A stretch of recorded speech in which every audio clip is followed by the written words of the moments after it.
Pagdating sa mga beaches sa Batangas, isa ang Kalatagan sa mga top choices namin parate. Bukod kasi sa fair sand, ay mababaw din ang tubig dito, which is great for families na may small kids.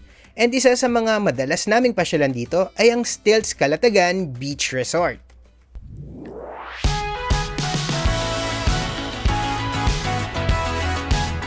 Hey there, poor traveler, we are Vince and Josh. Pero before namin i-discuss ang tungkol sa Stilts Kalatagan, kung bago ka dito sa channel or hindi ka pa nakasubscribe, sobrang ikagagalak namin if magsusubscribe ka and magtatap sa bell icon sa tabi para lagi kang updated kapag may new videos tayo. Click nyo rin yung all dun sa after nung bell icon. Kung sa Facebook ka naman nanonood, nasa road to 1 million followers na tayo and you can help us na ma-achieve yung milestone na yan by following this page and i-share nyo na rin tong video na to. Okay, eto na. Gaya nga ng sabi ko kanina, isa sa mga resorts na lagi naming binabalik-balikan sa Batangas ay ang Stilts Kalatagan. Pinakakilala ito sa mga overwater villas, yung mga parang nakatingkayad sa ibabaw ng dagat. Pero to be honest, kahit ilang beses na ako dito, hindi pa ako nakapag-stay overnight dahil una, bilang Batanggenyo, malapit lang yung bahay namin dito. And pangalawa, welcome na welcome naman yung mga day trippers. If gusto mo ring makapag-stilts, ang unang need mong pagdesisyonan ay kung day trip ka ba or overnight. Kasi yan yung pinaka magdidikta ng itinerary mo. Pero alin ba yung mas okay?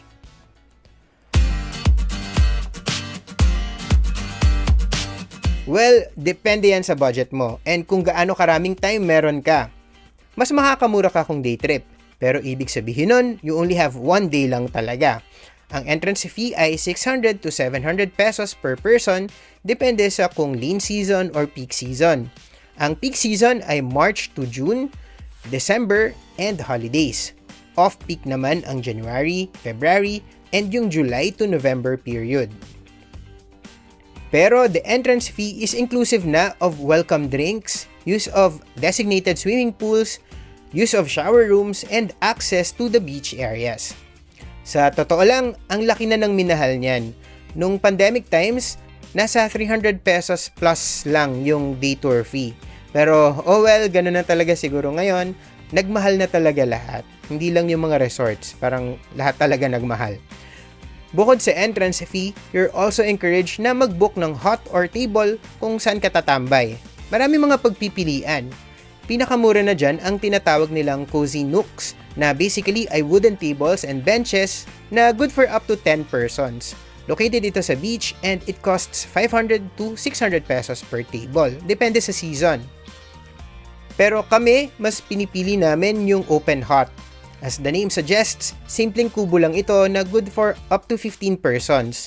Nasa 1,100 to 1,250 pesos naman yung presyo nito. Ang kagandahan dito, meron itong power outlet na pwede mong gamitin pang charge ng gadgets. And may sink din, so may water source ka if need mong maghugas ng kamay, maghugas ng plato, o kung ano man. And may locker or storage cabinet na may susi na pwede mong pag-iwanan ng mga valuables mo in case lahat kayo ay magsiswimming at the same time. Most open hots ay nasa beach, pero meron ding namang malapit sa pool area. I think depende sa'yo kung saan mo gusto. I-request mo na lang kapag nag-book ka. Pero kung bigger groups kayo, ito yung mas malalaki pang options. Ayan, so makikita nyo merong mga small pavilion na good for 20 packs or big pavilion na up to 50 packs. Yun, ayan. Merong option sa Harmony Beach area, Serenity Beach area, Destiny Beach, and pati dun sa Infinity Pool area. Mamaya babalikan natin yung mga beaches na yan.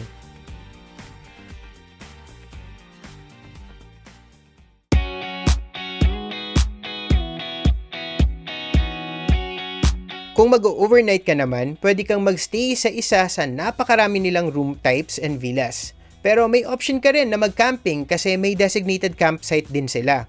Ang camping fee ay 1,100 to 1,200 per person. Inclusive naman na yan of welcome drinks and access to amenities dun sa designated areas. Pero yung rates na yan ay kung may dala kang sarili mong tent. Kung wala, meron silang tents for rent. Pero medyo may kamahalan. So yung small tent na good for 2 to 3 packs, 1,500 per tent. Yung pinakamalaki nila, good for up to 10 packs naman, 4,500. On top of the camping fee yan ha, pero the rates already cover the mattress and linen setup, the use of fans, lights, and pati na rin yung tables and benches sa designated campsite. Pero if camping isn't your thing and mas bet mo ang proper room, napakarami ring pagpipilian dito. May beach cottages, villas, bungalows, tree houses, and syempre yung iconic floating cottages. Ito yung mga rates ng floating cottages or yung overwater villa na naging icon na ng resort na to. Malalaki naman yung mga yan. Yung iba nga can accommodate up to 20 guests. Pero yung pinakamaliit, good for 3 persons lang. Bukod sa mga floating cottages, meron din silang mga guest rooms na good for 3 persons na nasa 6,000 pesos per night. And meron ding mga tree houses na 5,000 to 6,000 pesos per night na good for 2 and 3 persons respectively.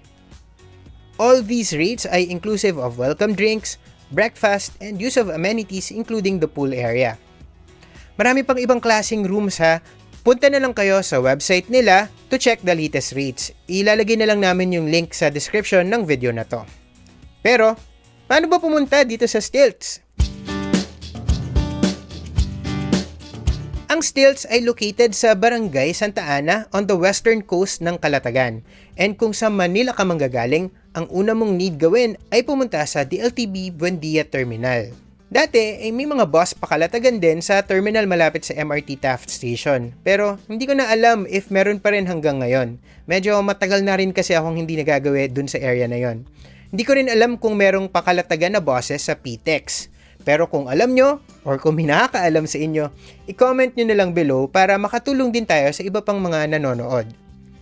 Pero ako personally, kapag pumupunta ako ng Calatagan, dun ako sumasakay sa DLTB Buendia Terminal malapit sa LRT Hill Puyat Station. As in, pagbaba lang siya ng LRT station.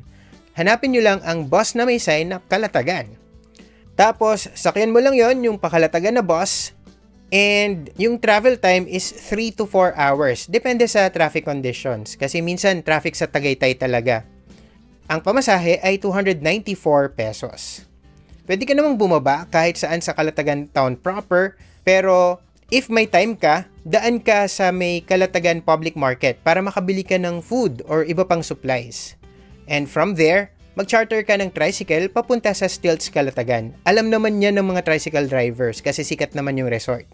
Ang travel time is roughly 20 minutes and yung pamasahe is 200 plus pero good for up to 4 passengers naman na yan. Kung may balak kang maglibot-libot sa Calatagan after mong mag-Stilts, kunin mo na lang din yung number ng tricycle driver na masasakyan mo and kontratahin mo sila na sunduin ka later. Kasi minsan mahirap maghanap ng tricycle dito sa area. Kung may dala ka namang sariling sasakyan, i-Google Maps or Waze nyo na lang kasi reliable naman yun. Most likely ay sa Tagaytay Nasugbu Highway kayo idadaan. So, maganda yung view and marami kayong mga pwedeng tigilan or kainan along the way. If mas gusto nyo namang mag-join ng group tour for a Stilts day trip from Manila, dati ay mayroong ganung offer yung Klook. Kasama na dun sa package yung round trip land transfers from Manila, local English speaking tour coordinator, yung entrance fee, fuel and toll fees, and travel insurance. Yun nga lang, currently unavailable siya sa Klook. Pero ilagay pa rin namin yung link sa description just in case ibalik nila.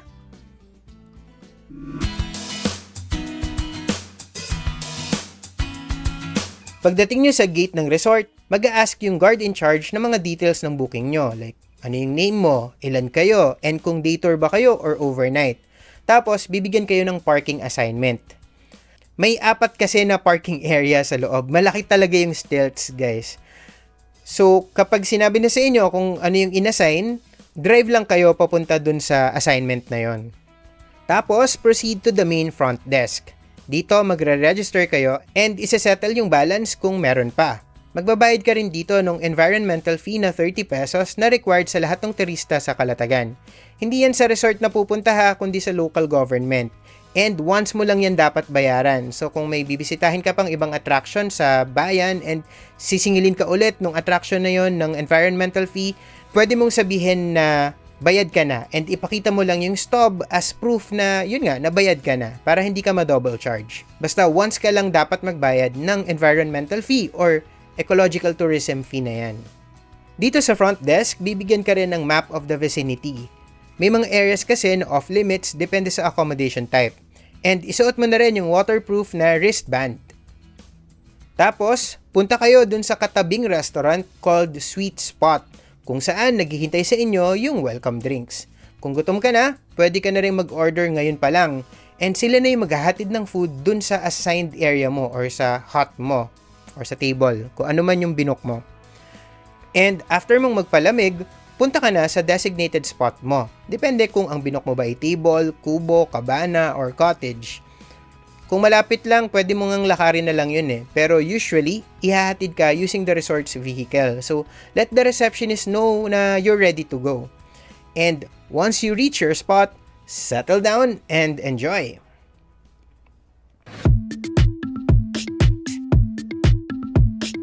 As mentioned kanina, may sariling in-house restaurant ang Stilts called Sweet Spot. Katabi lang ito ng reception and nagde-deliver din sila ng food dun sa area kung nasan ka man. Nagtaas na rin sila ng presyo from nung last time na nag-visit ako, pero in fairness naman, malaki yung serving talaga nila and may laban naman yung lasa. May mga miss pero generally ay malasa at masarap naman. Over multiple visits, ang dami na naming na-try ditong dishes. Pinaka nagustuhan namin yung pork and chicken adobo na binalot sa dahon ng saging and may kasamang malaking tumpok ng rice.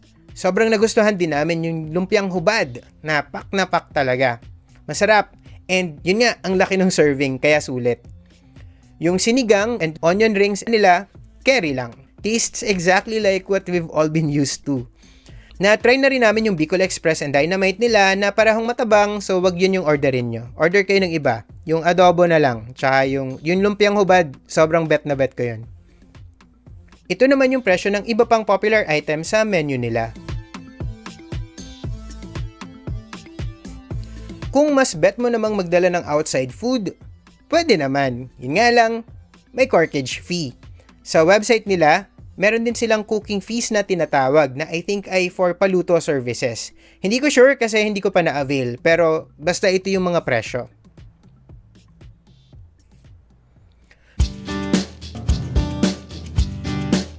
Sobrang laki ng Stilts Calatagan Resort and maraming pwedeng gawin. Meron itong 3 beaches na may kanya-kanyang charm. Ang Harmony Beach, mahaba and malapad na stretch, strewn with almost white sand. Ang Serenity Beach naman, maraming puno, giving off a rustic, secluded vibe. Samantalang yung Destiny Beach, may mga rock formations and may maliit na wooden bridge leading to Lover's Point. And ang coast na ito ng Calatagan ay naliligiran ng mga sandbars, so you can also go on a boat adventure tour. Ito yung mga rates. So, depende sa laki, yung tour ranges from 2,600 pesos, good for 6 packs, to 4,200 na good for 10 packs naman.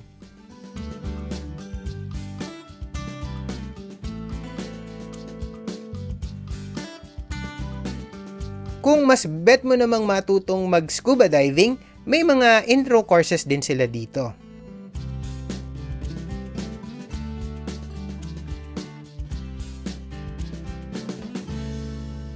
Marami ring water sports and iba pang outdoor activities.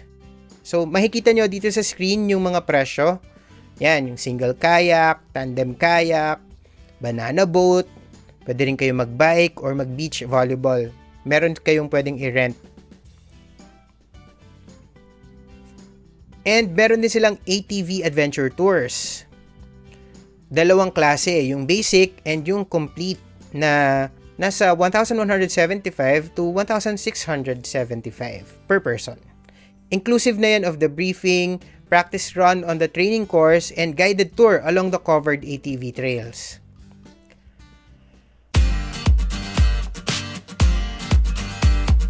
Okay, dami ko nang sinabi, pero paano ba mag-book? Madali lang naman. Whether overnight or day trip yung sadya mo, just contact the management through any of the following. So, ito yung email address, landline, and mobile numbers. Pero kami, Madalas, via email talaga kami nagbubook and responsive naman sila and sumasagot within the day or latest the next day. May mga forms ka lang na need i-accomplish and kami sa case namin, nagsettle din kami ng 50% na down payment.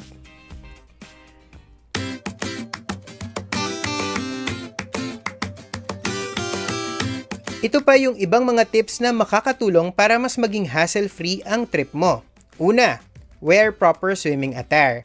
May mga posters sa pool area showing what to wear and what not to wear kapag gagamit ng pool. So, for women, dapat naka-swimsuit or other swimwear like board shorts and dry fit sando or sleeveless top.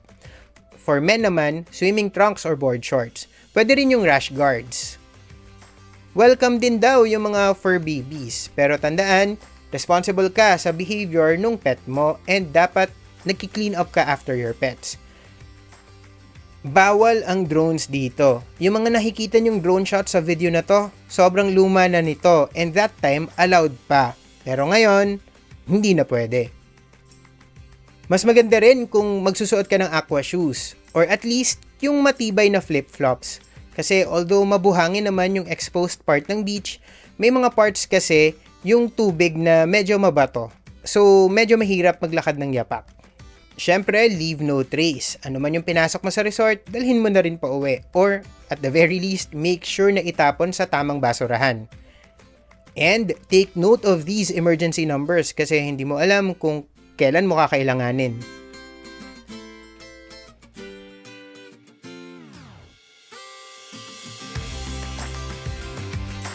And, kapag pauwi na, don't forget to drop by the reception or the main front desk kasi aabutan ka nila ng gate pass na need mong i-present sa guard palabas.